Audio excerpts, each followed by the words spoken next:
In the early 1940s, after learning that he has a gift for a carnival trick, a drifter with no moral compass sets out to earn money in a very unethical way. Guillermo del Toro always makes movies that just look incredible. The production design is always top-notch. Every set piece, every costume, every character is just perfectly visualized. Colors pop off the screen and everything looks real and somehow looks both new and shiny and old and worn. But for whatever reason, I've never really been able to connect with his movies or the characters. While I always look forward to the visual feast, I never really get invested in any of the stories. Now, Nightmare Alley, it changed all of that. Now, this story isn't any better than any of his other films, it's just that I was more interested in the source material. Ever since I was a kid, I've been fascinated with sideshow acts. I think because I've always loved both the Guinness Book of World Records and Ripley's Believe It or Not. These books were a staple of my childhood, and I used to get one every single Christmas. I was also introduced pretty young to a controversial 1930s movie called Freaks, about an early 20th century circus sideshow, and that really left an impression on me. And the first hour of Nightmare Alley was right up my alley. My nightmare alley.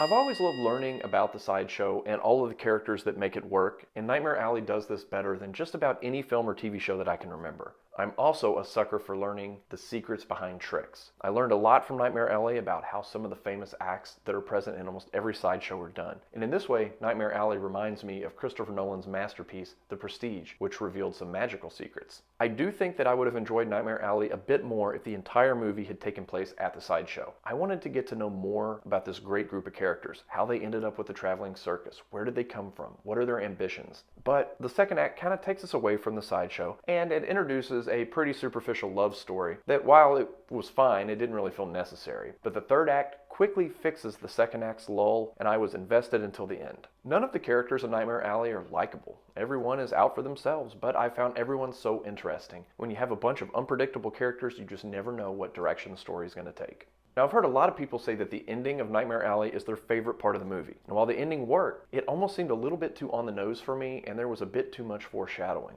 But I don't know how else we could have ended the movie so satisfyingly, so it didn't really take away from my enjoyment. And the cast is great. Bradley Cooper as the drifter turned conman pulls off charming and sleazy very well here. Cate Blanchett reminds me of Nicole Kidman in Batman Forever as the high-powered blonde psychiatrist with an ornate office. Richard Jenkins is great as always as the unstable billionaire, and Ron Perlman and Willem Dafoe as the sleazy sideshow guys fit in perfectly. And then of course we have Toni Collette as the psychic. And I wouldn't have recast any of these roles. The only person that I felt was underutilized was Rooney Mara as the Electric Lady. Now, while her character was definitely necessary for several scenes, she just didn't seem to have as much to do as I wanted. I feel like there was a lot of backstory that we just got pieces of that would have made her character a lot more interesting and added to the drama. Nightmare Alley is a long movie, but it felt much shorter than its 2.5-hour runtime. I love the look of the 1940s, and having a master craftsman like Guillermo del Toro bring it to life truly made it pop off screen. Nightmare Alley isn't a movie with a modern social message. It isn't trying to change your mind. It isn't trying to be so depressing it ruins your day. Nightmare Alley is just a dark and fun story about a time 80 years ago when it was easy to get away with some pretty unethical hustles. And I guess now I need to watch the original film from the 1940s and then read the novel that this was based on.